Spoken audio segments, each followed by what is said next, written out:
Konniana!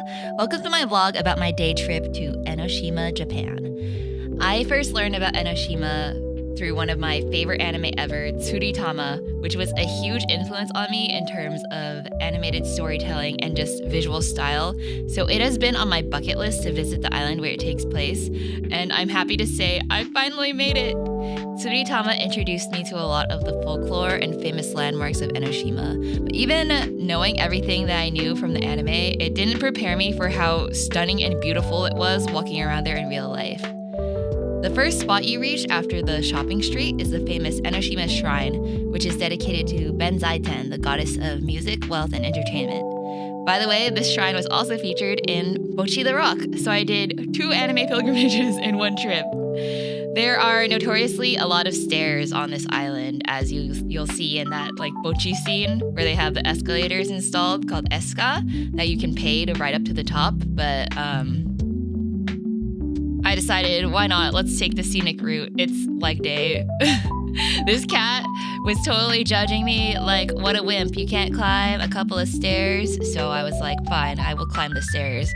Anyway, after vandalizing a telephone pole with a sticker, we made our way toward the next landmark, which was the Samuel Cocking Garden. It was really nice walking around somewhere with so much nature after spending most of my time in Tokyo. There are so many butterflies and moths, and I learned about this one species of moth called a hummingbird hawk moth that looks just like a hummingbird. I thought it was one of the coolest things ever, so I stood there staring at them for a really long time, and I took way more footage than this, but it would take forever to show you guys, so here's just a small clip. Nature is crazy, man. Look at this thing. It looks just like a hummingbird. Anyway, after walking through the garden, I went up to the Sea Candle Observatory deck. The Sea Candle is basically that big lighthouse you'll see in all the pictures of Enoshima, and it's one of the main iconic landmarks. You're supposed to be able to see Mount Fuji from here, but it was too cloudy the day I went. I think it's supposed to be somewhere in this shot. Somewhere, maybe around here, behind the clouds, somewhere there. Anyway, the view was still amazing and it was still super worth coming here, but I was kind of bummed I didn't get to see Mount Fuji, but it's okay. It was still beautiful. Anyways, venturing further into the island, I visited the Iwaya Caves, which are another place of worship for the goddess Benzaiten. The walk there is super aesthetic with the seaside view and the red gates leading the path. It's so pretty. So once you get to the first little area of the cave, there's a lot of exhibits about the history and culture of Enoshima. And at the entrance, they give you this little candle to hold as you walk through, which was so cool because it made it feel like it was kind of like an expedition, like I'm exploring the caves, even though it was actually kind of well lit inside, as you can see. But it made it feel really, really cool, like I was discovering it for the first time.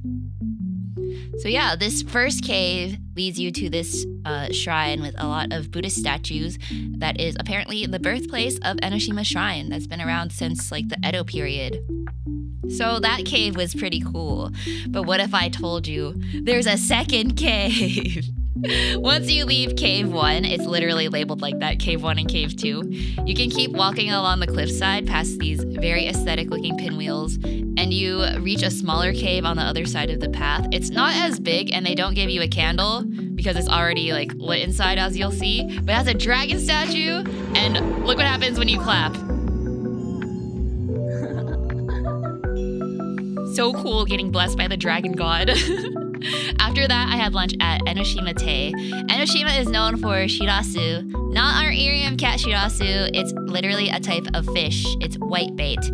I ordered this set lunch that included both raw and boiled shirasu, the tiny white fishes, which I thought looked amazing. I was so looking forward to this, but I made the mistake of eating this abomination first. It came from some conch shell. I don't even know what it is still, but it tasted really bad and made everything after it taste kind of nasty too. So it ruined my lunch, but luckily after that I got taco senbei as a snack and it got the taste out of my mouth. Taco senbei is basically this octopus biscuit flattened down by a giant iron with batter to make it crunchy and flaky, and it was really delicious. So yeah, that was my little trip to Enoshima, which ended at the iconic Enoshima Station. It's only an hour away from Tokyo, so definitely recommend taking a day trip there to get away from the hustle bustle of the city. It's so freaking beautiful, and I already want to go back there again. Thank you for watching. I'll see you in the next vlog. Otsuyana. Bye!